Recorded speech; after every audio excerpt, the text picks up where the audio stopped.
Police officers and first responders wear badges to let their communities know they are here to protect and serve. But it comes at a price. Samantha Horwitz and John Salerno work with police departments across the country to bring valuable recovery, insight resources, and workshops.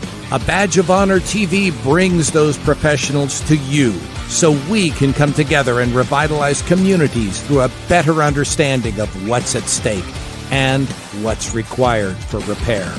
So take a load off and turn up your TV. It's about to get real. Hey, welcome to A Badge of Honor TV, powered by the OBBM Network, with John and Sam on this beautiful Mental Health Monday. Welcome, Sam. How you doing? Welcome back, partner. I know, it's great to be back. It is great to be back. It is not an illusion. He is there. He is right there. Man, work has just had me going crazy, working weekends and 12-hour shifts. It's, just covering for people, and it happens. And, because we both work, this is nothing that we're paid for. We do this on our volunteer time. So, it was a little tough, a little difficult, but I am back in the saddle. Well, it's great to have you back, and just in time. Whether it's the world or Texas, LA, there's a lot of stuff going on. Man, I tried to stay away from a lot of it. I'm trying to go on this feel good program just to kind of like stop looking at negative stuff. But you got to be in a know, but you can't watch it 24/7, because it's going to ruin your whole demeanor. And I was just thinking today, I'm watching them, and I see some protests in New York, and I hate to say these liberal Democrats that are protesting, last week they were carrying the Mexican flag. The week before, last year they were carrying a BLM flag. Now they're carrying Iranian flags throughout the city. And I'm going, these are terrorist networks that will blow you up in a second.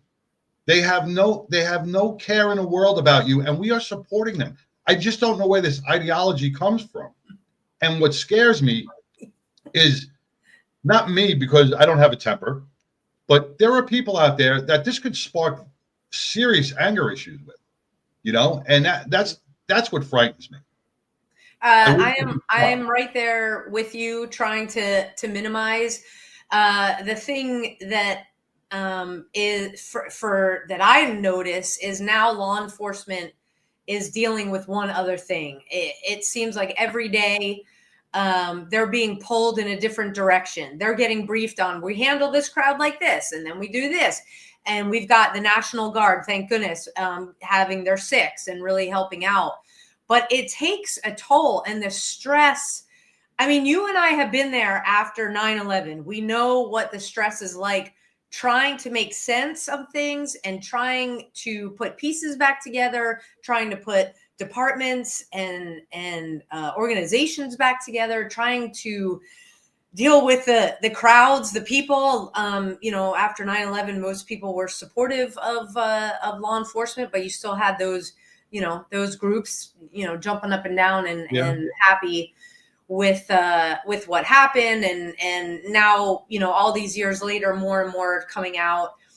Our guests tonight from Operation Angel Wing, they see the stress that our warriors, and I'm talking veterans, active folks, and first responders, they see it directly because they're reaching out and doing programming to help wherever that help is needed, because they also work with family members of all of whom I mentioned. So let's bring them on. It is PTSD Awareness Month. To everybody who may have gotten triggered or whose hypervigilance is very raised right now, take this almost hour with us. Listen to Mary, Zeke, and Corey and what they have to say, because perhaps Operation Angel Wing can be a safe haven for you. So without further ado, we're bringing Zeke, Mary, and Corey. Welcome to A Badge of Honor. Welcome, TV. Guys. Hey, guys. Thanks for having us. Thank you. Absolutely. Zeke, we'll start with you. Tell everybody listening on their favorite podcast app and watching us live a little bit about you, your background. Sure thing, Sam. And I just want to say, like, you nailed it.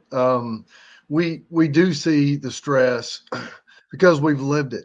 We've been down in the front lines for over a decade now, going head on with this, supporting our first responders, our veterans, and our communities. So you're 100% right. There's so much content right now to deal with, but we're really good at helping them through that. So let me just give you an idea of where I come from, where we come from, and then we'll let Corey and Mary elaborate a little bit.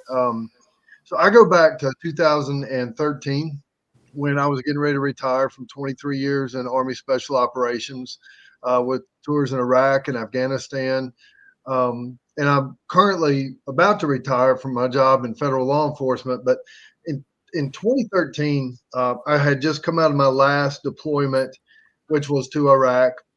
And within 6 months, I wound up at Walter Reed beside the hospital bed of one of my best friends. And that was just an incredible experience anyway. James had lost his leg he'd found a pressure plate, and we were kind of gathered around him there. And as we were going through that together, I was standing by him one night, and just me and him in that dark room in the middle of the night in that emergency care ward at Walter Reed. And my mind started rolling back over the battlefields of Afghanistan and Iraq, and it started really. I just started fixating on not only the ones that didn't make it back, but the families I had stood beside through this wreckage that happens on the other side of the battlefield, right?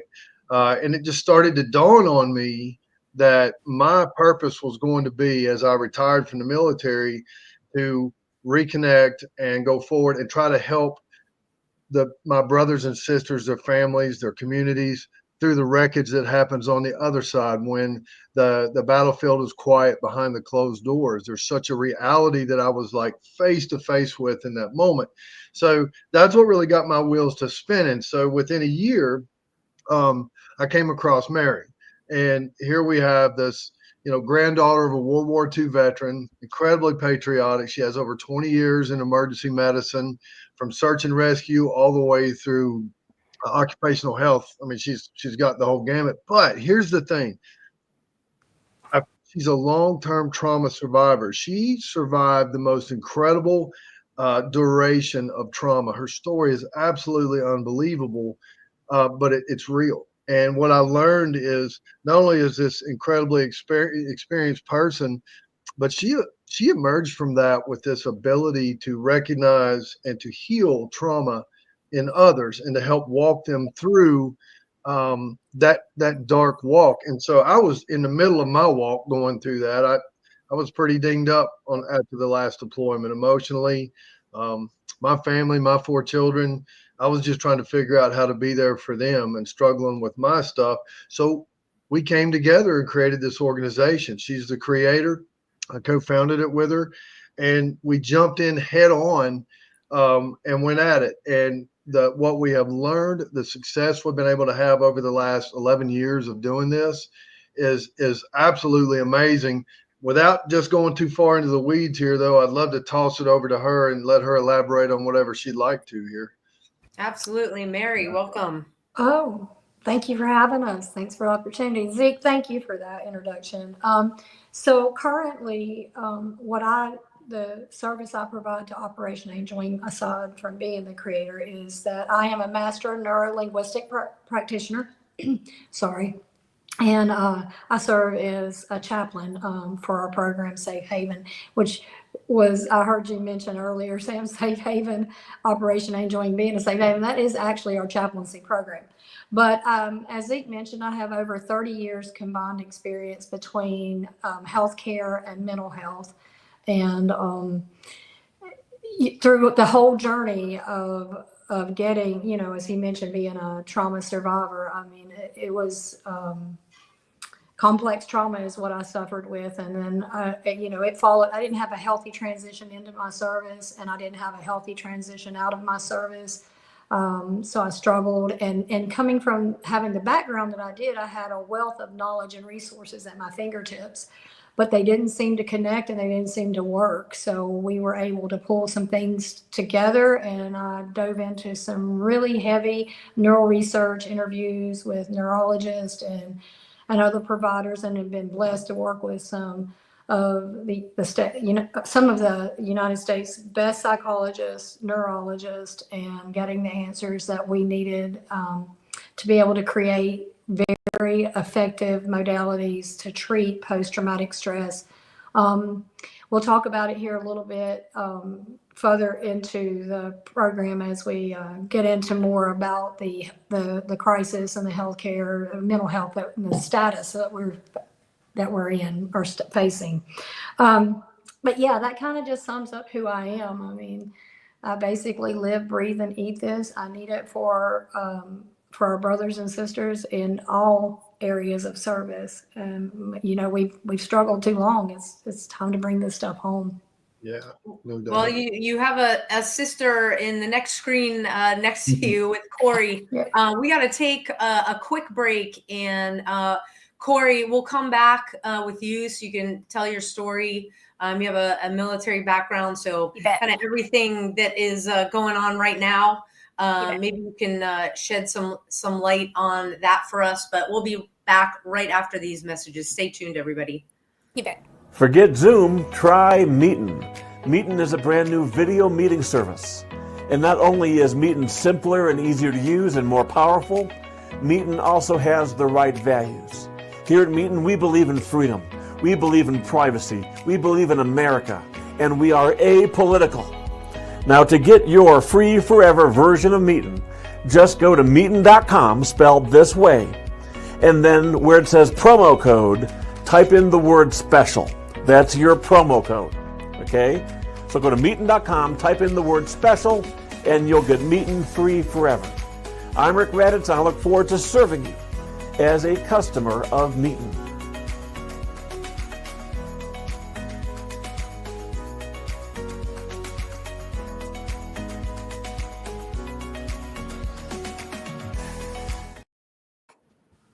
Hey, welcome back to A Badge. I almost forgot to do our opening, Sam. Hey, welcome back to A Badge of Honor podcast, TV with John and Sam. I'm just getting back into after 3 weeks, man. Woo! It's hard. I know, it's amazing. Like you're in the groove. Hard to jump back into it.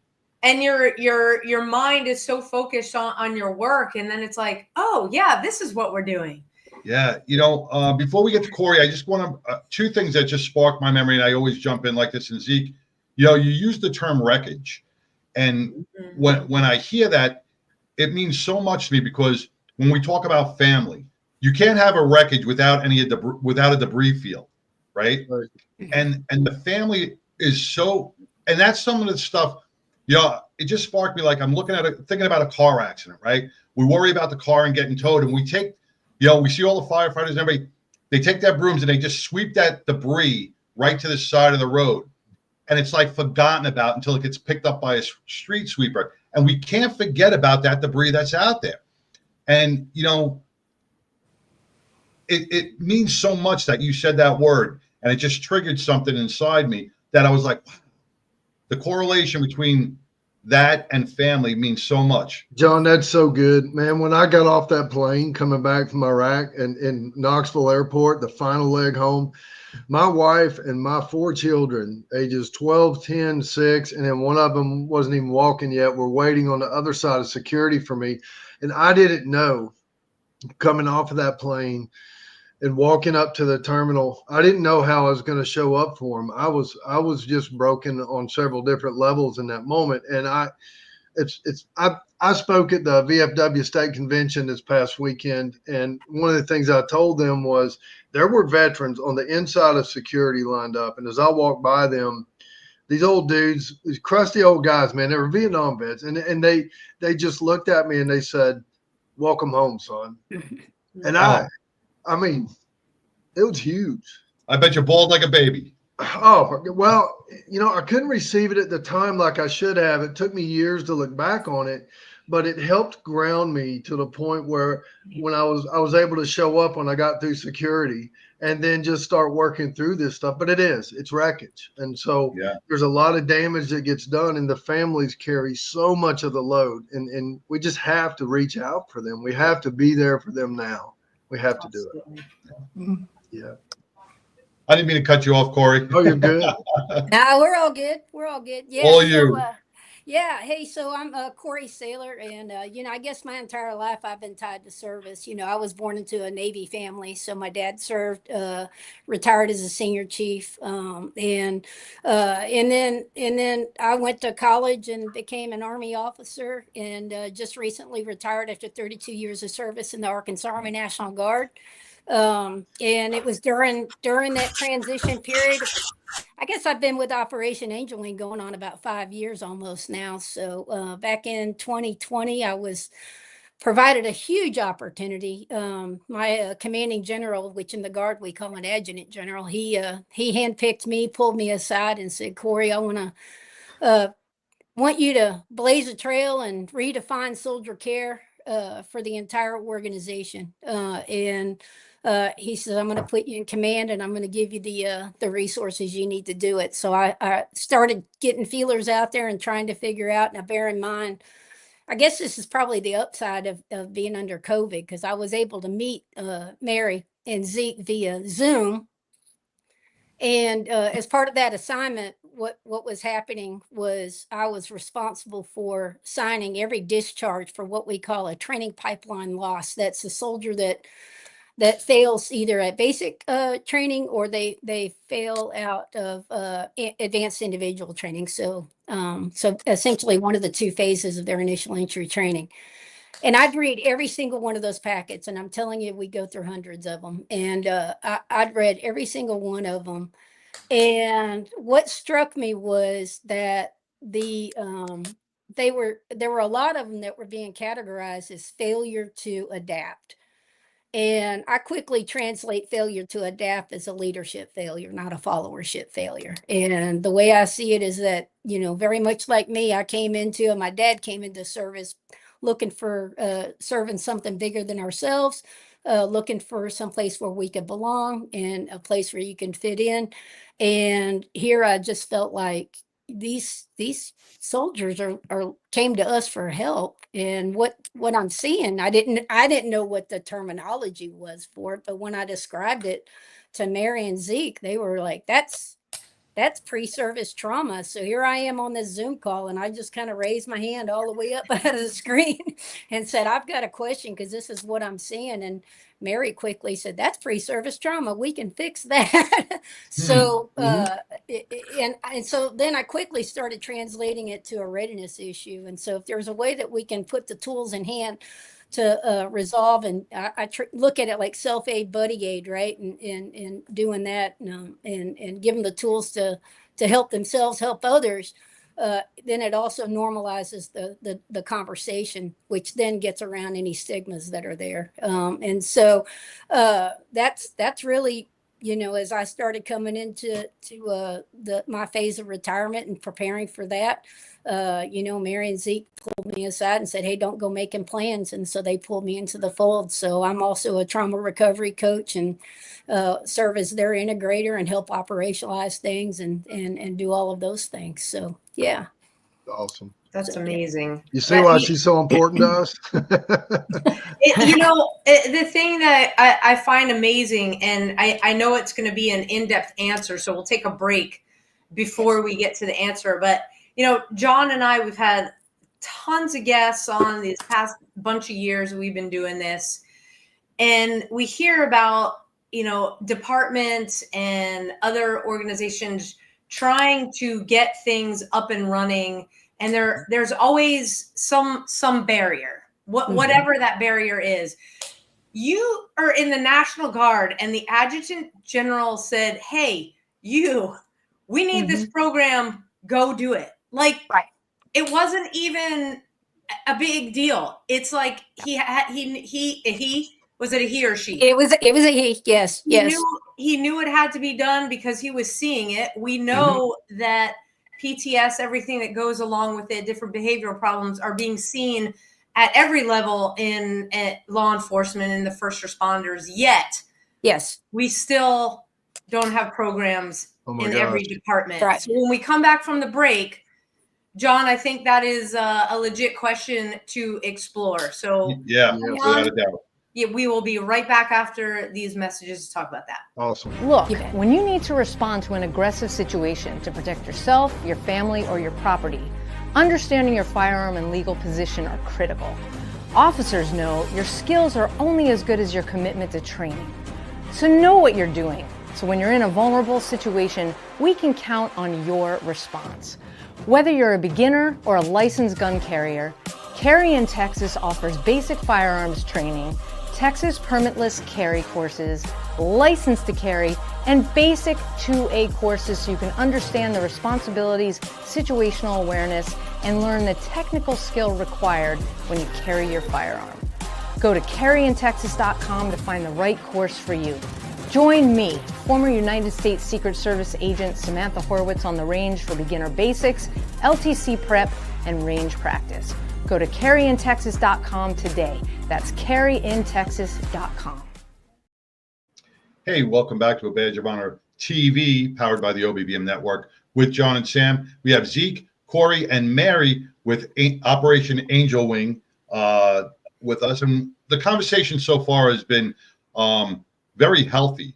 And we're going to take a deep dive into what Corey brought up just before we took this break, was the mental health programs.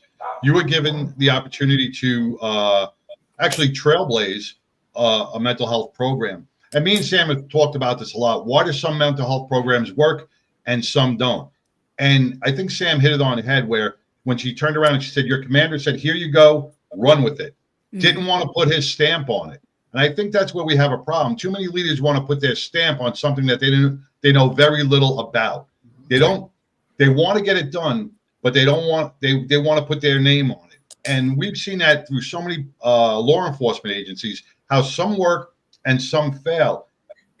And why aren't the ones that are failing taking note from the ones that are succeeding? You know, or some never get off the ground. Like they or say some never get off the ground, and they just don't do it. And I think what you said, Corey, before was it's a leadership issue. It's not a personnel issue, because I think deep down everybody does want to be fixed in a way. They want to live a healthy life. They don't like the way they live, but they just don't. If they don't feel the confidence or the comfortability, if they don't feel comfortable with it, they're not gonna go towards it. So as long as you make it comfortable, you know, I think mostly anybody who does suffer wants to heal in some sort of way. John, you are just absolutely nailing it. So if you think about it this way, there's around 18,000 law enforcement agencies in the United States, something like 22,000 fire agents, fire departments, and a little more than that in EMS. And across the board, less than 5%. Think about that. Less than 5% have an effective internal program. And so just in relation to the first responders, it is an epidemic. I mean, it's incredible. And you're right. It comes down to, I think, leadership issues. I will say that I think an important concept before I toss this to Mary, because she's so good with this subject, but I wanted to touch on something that was brought up a minute ago that Corey said about pre-service trauma. So this is something to think about. If you think about the people that are drawn to service, right? If a young person really has an unstable environment as they develop and they mature, like let's just say there's abuse or there's violence in the household, and they get to the point where as a young teen, they're angry, they're destabilized, but they're doing the best they can. By the time they get to be about 18, if they're still alive and not in prison, they will seek that environment that is safe, that is grounded, that has a structure and a brotherhood. And a lot of times the kind of people that gravitate towards military and law enforcement, first responder agencies, bring a lot of stuff in with them. And that pre-service trauma piece is absolutely huge, because if it's not resolved, if we don't work through that, like Corey was talking about, now we're stepping into a career that just stacks trauma as you go. You can pick one of those professions, and I promise you there's going to be a lot of trauma. At some point, you kind of hit a wall. So there's a real important concept there of really kind of straightening this thing out all the way back so people can make those healthy transitions in and out. And I don't want to get too far ahead of this. I'd really love to toss it to Mary on this because I know she's probably chomping at the bit. So, well, first, I mean, the conversation around like the stigma around the mental health crisis is, and I'm going to drop this bomb, and, you know, crisis indicates that we're having difficulty with something, right? And we have surpassed that in the mental health industry. We are in a state of collapse in the United States, a mental health collapse, which means that something in the infrastructure has failed. Now, over time, we have seen, you know, all traumas are not created equal. I'll just start with that. So we, you know, on the front side of it, you have like the acute and chronic traumas, and a lot of that could be coming in from pre-service trauma, or it could be or it could just be complicated by service or just be service traumas. Our focus is primarily on the complex traumas, which are truly grouping in, like what Zeke said. You have that generational trauma, sexual traumas, you have that complexity of trauma that requires something different. Because what we're doing in the industry right now is we are trying to categorize post-traumatic stress under mental health disorders. And it is not a disorder, it's a reorder. Everybody that has ever been traumatized in the beginning of the traumatization, they showed up. Their body, they were doing exactly what they were supposed to do in that moment. So they didn't do anything wrong in response to trauma. But if we keep telling them that there's, you know, you have, you know, ADHD, you have post-traumatic stress, and all these co-occurring diagnoses, we're further complicating that, and we're scaring them away by labeling and over-diagnosing. We're scaring them off, and that's the stigma. But the reality truly is that we are overdiagnosing these disorders, and we've gotten ourselves into a jam to where we don't have enough resources to combat the demand. And I'm not going to go into a lot of statistics because that's a bore. But, you know, you have about 300, and depending on where you're looking, you have about 360 million people in the United States. You have about 168 million mental health diagnoses of those that we're tracking. That's you know, about half of our population has been diagnosed. And the rest of the population is not being tracked in a system. So if you're looking at that number, and then you look down at it, you have about 300,000 licensed professionals to treat 168 million people. We don't have enough resources, right? Oh, yeah. So when you look at the systems like military, the public safety services, those organizations should be able to treat trauma. It should not have to just fall under the mental health industry, right? One thing that they're doing, though, and this is not to demonize the industry, I'm not trying to do that. We need them, right? Because there is clinical and organic causes for all types of mental health disorders, and we need that industry to treat those. I am speaking truly just on trauma, which is where our communities, our populations, that's what we struggled with. That's what took us out. There's multiple universities across the United States and even abroad that have done studies that tell us that the depression, the number one diagnosis for everything, is the cause of suicide, mental health diagnosis. That is a residual, unresolved trauma and anxiety is a residual effect. The depression is a residual effect of unresolved trauma and anxiety. So if that's the case, then we can resolve that very easily, because it is a neurological reorder of information, and we know how to interrupt that. Like I said, neuro linguistics is basically the language of the mind. We use language patterns, and then along with a lot of other, so a little more meat on the bone to that, but basically it's non-invasive and non-chemical, and it doesn't require diagnosis. And we can do it on the front end. We can attack it and be preventative on the front end by using techniques that we've developed that will help them in the field, in the moment as it's happening, and with scientific explanations around why that impact is so effective. And then we can move that past into the post-traumatic phase of it to where we can treat it effectively. But we first have to categorize it where it needs to be, and it should not be under a disorder. And I think John and I will definitely agree with you there. We don't consider ourselves disordered.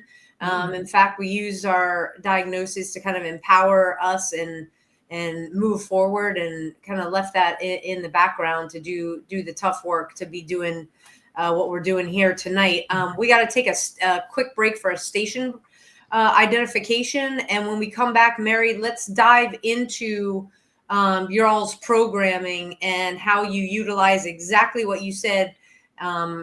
Because I'm interested in, or we're interested in, discovering where along the path you're coming across not only the veterans, which after service, but if they go into law enforcement, it's I would imagine it's everywhere in between, and how you deal with that. I know that was a mouthful, but we'll unpackage it when we come back. Short station break. Hang on. We'll be right back, everybody. Leftovers again? It's time for something we haven't had in a long time. It's time for something right. It's time to make the right choice. OBBM Network TV is always the right choice. Choose right. Hey, welcome back to a Badge of Honor TV with John and Sam. We have Operation Angel Wing with us. We have Zeke, Mary, and Corey. We're really diving deep into a lot of good issues today on the show for the first half hour. You talked about statistics, Mary, before we took that last break. And I just have a quick question before, with 30 years plus mental health in the mental health field, Mary, and Corey with over 27 years in service? 32 years. 32 years, I'm sorry.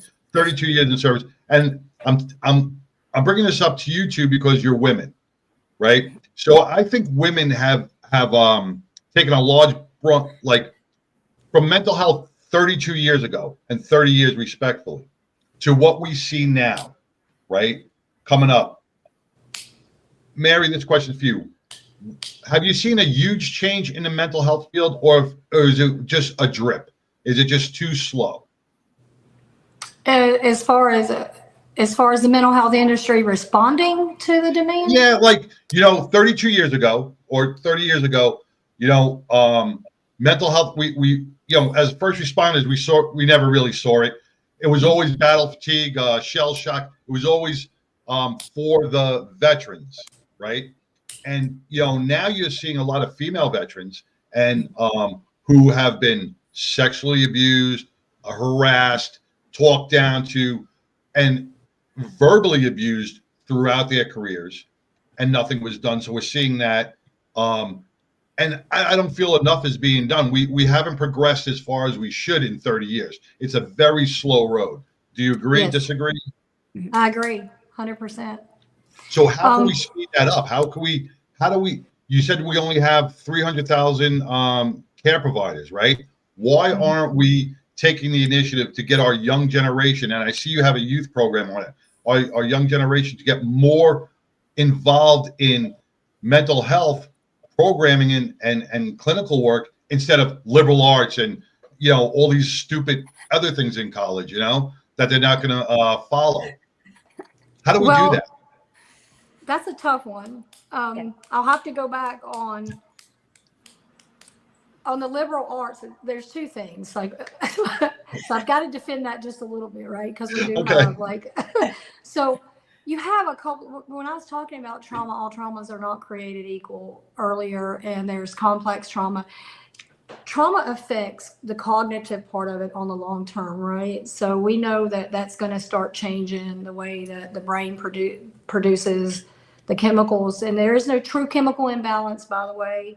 There's no definitive test. We're just kind of guessing at that based on the behavior and based on what the client says. And then there's a psychotrope that might balance that out, like mood stabilizers. But truly, when it comes to trauma on that side of it, you when you have complex trauma, that's going to require a more immersive and comprehensive treatment plan. But it does not have to include drug therapies or invasive techniques or things, and we'll get back to that. But on the front side of that, you have chronic trauma, you have the acute traumas that happen. And all of that is through somatic soothing techniques, which is what you're talking about, John, the liberal arts and stuff. It's why it's such a big thing. But we've gone so far with it that we think that it's either the industry and it's, the invasive chemical treatments for it, or we are going over here where it looks and sounds like snake oil, right? But if you really to look at organizations, look at Neuro Linguistic Programming. It's been around since the 70s. It's a highly effective tool. That whole programming can jump the 8 to 10 primary treatments that the industry has had for decades, and it can jump it to 23. You have 23 more treatments that you can treat that 168 million mental health diagnoses, right? Biggest thing is to get it to where you have really vetted. There's organizations out there that have put money and funding behind research, but they're not getting any lift, and this is why. So you have two industries. You have the mental health industry, and then you have the integrative behavioral health side of it. So this industry's been around, and most of its tools and techniques have been around just as long, if not longer. Some of them are ancient techniques, right? But because they're not to the forefront of it, right? Because the industry kind of took over that thing when we went from an institutional facilities into the outpatient, I'll just say the outpatient procedures, where they started being able to treat them at home. Well, that's when we kind of lost control of the whole thing, because now you have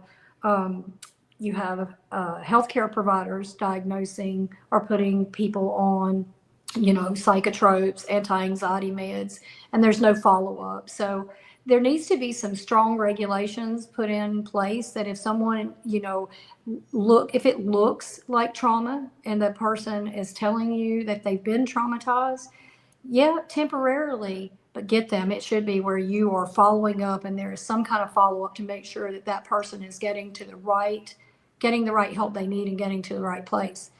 So it's not an easy answer, but the one thing that will happen, like Sam said earlier when she said that, why are some getting it and others are not? Well, your industry now, and again, I'm not trying to demonize it because we need it, right? But it's a $96 billion a year drug industry, right? So they're protecting a financial structure. And your licensed providers have to follow healthcare algorithms that tell them diagnose, code, approved money, right? Approve the payments. And then you get so many treatments for that amount of money, like 15 treatments, and you can give them this psychotrope or this drug. But how about when those 15 sessions are up because your insurance doesn't pay anymore? What happens? They are either going to re-diagnose you so that they can continue to keep you in and get another healthcare algorithm pushed out. So it's a system. And when it says healthcare or mental health industry and system, it's truly what you're entering into. Now that's why it has such that demonized, again, stigma around it. But the reality is they really need the integrative services. And I don't mean snake oil, because I know there's some of that out there. And I know there's some cookie cutters where everybody's trying to duplicate something else that's already out there. So I would say do the due diligence of going in and vetting these organizations, make sure that they've got, really good practitioners in them, make sure that there's a system back in it, and really do your homework before you go out there. The big push that we're trying to do on the preventative side is we're pushing for that oh my Lord, let me just say, we're pushing to recategorize the post-traumatic stress from disorder to injury. Now, we're not the only organization doing that. There's a veteran organization out there, and they've lost out of my mind here out of that, but they're pushing for it as well. And it needs to be recategorized as an injury to the brain, because that's how we perceive it. That's how the brain sees the complex and the really heavy traumatizations. Is a lot more to that as far as like how to treat it, who should be treating it. But here's the thing, if it's truly trauma, it can be resolved in 6 weeks or less. And you can have them shepherd them straight in to post-traumatic growth, which is where all of that somatic management comes in, what you were talking about. Once we've resolved it, once we've discovered root cause, we have the resolve, then we can start introducing things that will calm the nervous system, like we have the techniques, command interrupt techniques that we use.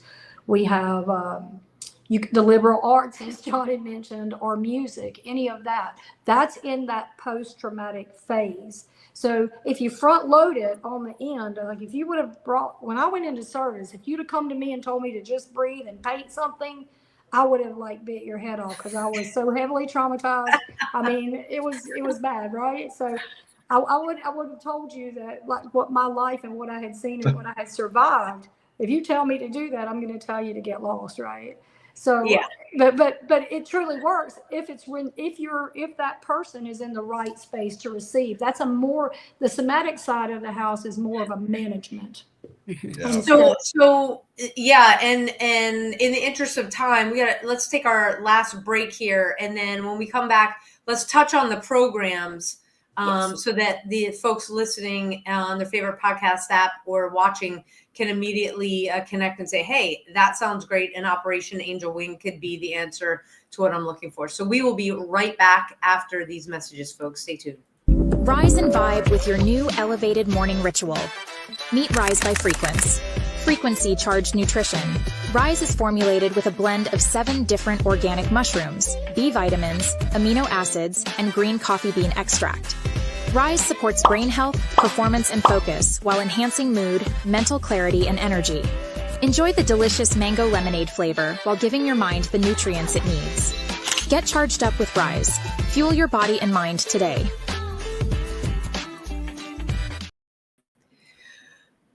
All right, you hear us say it every week, Rise and Vibe with me and John. It is PTSD Awareness Month, and we ask you to take pause and acknowledge the importance of your well-being, because when your mind is in tune, everything in life plays more harmoniously. With Frequency and Rise, we believe that supporting your mental health starts with everyday healthy choices. That's why Rise is created and blended thoughtfully to support your clarity, mood, give you calm energy without the crash. So we're not talking lots of those sugary energy drinks at all. So wherever you are on your mental health journey, we're here for it, and we're here to support you. Shop Rise now. We've made it super easy. You can go to abadgeofhonorhealth.com. We've put together packages where you can get Rise and Source, which is minerals that you can combine together.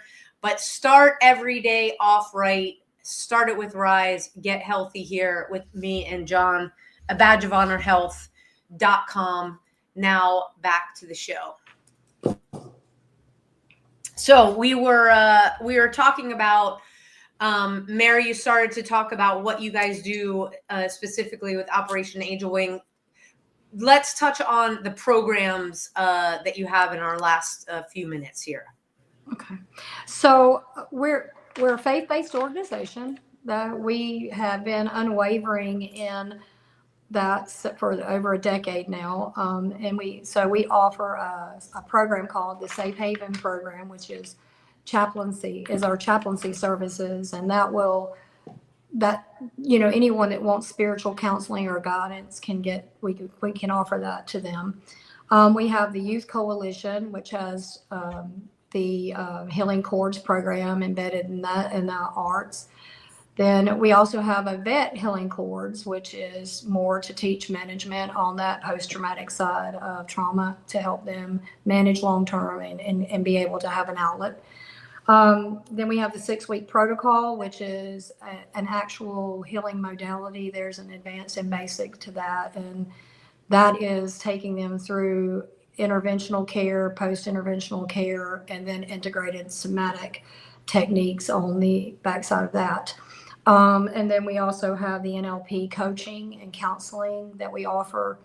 And the last part to that is that we offer the public outreach trauma-informed, transition-focused trainings and public outreach. So we do those for departments, organizations, and also just for the lay public. That's amazing. Hey, And can I Corey, touch on that real quick? Oh, Yeah. go ahead. I'm sorry. yeah. I was just going to ask, if you go on your website, which is operationangelwing.org, for all of you listening on your favorite podcast app, it's spelled exactly like it sounds, operationangelwing.org. Corey, you had the opportunity to first of all, learn about these programs, and then taught how to administer these programs. Yes. So everybody's a volunteer with Yes. with it. Okay. So what was the most helpful for you right off the bat in terms of your specific task with the National Guard to say this is what needs to happen? Well, probably the first and foremost is that I needed to get the help myself, just so I could understand it, and then not really even understanding that I needed or acknowledging that I really needed the help. So I've been through the 6-week protocol, and so I can tell you, living proof right here. And then going in and doing really thorough training for our soldiers. We worked it with frontline leaders, which are, junior NCOs or non-commissioned officers and young officers. And I'm going to tell you that in that audience, in that class, I know that we've had personally just a soldier that how he's still alive today, I don't know, but now he's gone from suicidal ideation to now he is thriving in business, and he's a citizen soldier, right? Wow. He is thriving in business, and he is excelling as a leader in our organization, and it's just phenomenal. So I and that's just a few examples, but it just happens time and time and time again. I think the other thing I would like to add that just outside of the National Guard, what Operation Angel Wing, what Mary and Zeke have been able to do, and I've witnessed it, is they're fully global. I mean, they're absolutely got an exportable program, and probably the best example I can use of that is helping our Afghan allies who were moving and navigating from safe haven to safe haven, right, in the withdrawal. And they would go after working, all day, all night. They'd get on Zoom calls with these folks and keep them safe, make them feel safe, do protocols with them so that they could actually continue to move, because we all understand the fight for, I screw this up every time, but fight, flight, or freeze, right? So they would get stuck in that, in fear. And Mary and Zeke would work with them and keep them moving so that they could get safe. So That's amazing. Yeah. So completely good. exportable. It's not like you gotta have a classroom set up. I mean, it's truly, in my opinion, God's work. This is divine. That's so good, Yeah. Corey. The two things, like Corey's talking about the 6-week protocols, we kind of pulled that out. That's specific to Angel Wing. We developed that with Mary's oversight and with trial and just went. And now we literally can take someone and treat the root cause. Think about what we've been talking about tonight. They're diagnosing symptoms and throwing drugs at it out there, right? We treat the root cause, and now we can move them into and through resolution into post-traumatic growth. What does that mean?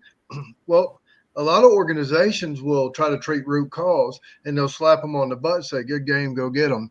But you can't do that. Once you clear the obstacle that's been holding that person up, and now they can see beyond it, you have to help them connect to their faith, to wherever they're going to go from there. And we take the time and Purpose. we do that. Purpose, absolutely. Yeah. Because, Yeah. And so once they have the ability to do that and you reconnect them to it, that's when the Vietnam vet's wife comes to us in tears and says, "Thank you for giving me my husband back," or who's been waking up swinging on her in the middle of the night for 35 years, or the law enforcement officer looks at us and says, "I would not be here today if it weren't for the work that we did together." Because we can take that and move it right into law enforcement, any emergency response department, and we've done this, and create a trauma-informed core from within that is capable and relevant that people will come to because they trust them before they go too far and wind up on a 72-hour hold in the local hospital and lose their career. So the need to get in front of this and do that, give them the why, let them understand why they respond to trauma. And nobody teaches that like Mary. Give them the why, which nobody else does. Then they can understand the how and they can move through it. That's what we do when we go in and work with organizations or individuals. And it is profoundly effective. That is amazing. So can I, just in the interest of time, where can folks, how do they get in touch with you? What are your social media handles? I've got your website up right here, operationangelwing.org. Oh, yeah. So you can find us at Operation Angel Wing on social media, LinkedIn, Instagram. It's all Operation Instagram. Angel Wing. You'll see the seal. So Instagram is Operation Angel Wing 1, I think. Okay. Yeah. The number 1. Right. Yeah. The number 1. Okay. Right. Okay. So everywhere, Operation Angel Wing, Instagram, Operation Angel Wing, and then the number 1 attached to it. This has been, John, I mean, you want to talk about... I wish we had 2 more hours. Yeah, packed full of information. I just say, folks, do not wait. Get on their website, reach out to them, social media, because, well, you deserve it. I could hear some of myself in what you were talking about, John. I know the same for you, Corey and Mary. We got to sit down, in May before the show. So we were connected at that point, and it is just so incredible to have an organization like Operation Angel Wing doing the work that you're doing to save lives. That's what it's all about. So we thank you so much for coming on tonight, for being with us. John, you got a quick last minute, anything? Operation Angel Wing brings so much information. So if you're a family member, reach out. You don't have to be the one battling, but maybe you can help somebody who's battling. Reach out, get the answers you need. Maybe they can provide you with the healing tools that you need to help a family member that may be battling it, doesn't even know it. So you guys are a plethora of information. I think everybody should be reaching out to you guys and find out so many amazing programs that you guys run. Sam and John, thank you all so much. Thank you. Yeah. You bet. Thank you for being with us tonight. We'll be in touch. It. All right. God bless. Oh my gosh. That was great. That was a great first day back for me, man. That was huge. Good. Well, reach back out and get some tools there, partner. Yeah, that was inspirational. It was nice. Yeah, and that's exactly how it felt. I couldn't find the word to explain it, but yes, inspirational, because listening to Mary, Zeke, and Corey, you know that they've experienced exactly what you're going through, and that there's hope because they get you. They get us. So again, I will say it, don't wait to reach out. I'm going to put their website up again. If I can get to the right screen, operationangelwing.org. Just with the three of them, they bring such a great dynamic. And I can't, going through they're looking at their team. They have such an amazing team of people here. I can't, bring them all on. I can't imagine, all the education that they can provide for you. And it's what a wonderful network. Absolutely. So, we play in a lot of different places. The best way to find out where is visit our website, abadgeofhonor.org. We're doing a lot of private in-house training for first responder organizations right now with our peer support leadership program led by John, the other John Edmondson, and Jeff. And so if you are a department and you have a peer support program, reach out to us, find out more and how we can support your peer support program, and also give you some skills on how to open folks up when they're voluntold to come participate. For those of you who are tuning in every week, thank you so much. keep hitting that like and subscribe button wherever you are watching. Thank you, Instagram family. LinkedIn is taking off. Thank you so much if you are watching this on LinkedIn Live right now. X, wherever you play on social media, we're pretty much there with the exception of, a couple of the fringe ones. But don't be a stranger. And we're part of this something called YouTube communities now. So you can go on and kind of, I can't even explain exactly what it is, but we can have a chat in this community. So don't be a stranger there. It's because of you and you guys hitting the subscribe button that has gotten us those extra perks. So thank you so much to all of our first responders out there. We are praying for you every single day. You have got a group of prayer warriors that want to see you home safe every single night and when you get off shift. So thank you for keeping our communities safe. For all of the veterans out there, thank you for fighting the good fight that allows John and I to do a show like this every single week. And to our active duty personnel spread out across the globe. We know stuff is like hot right now. We are praying for you as well. And thank you.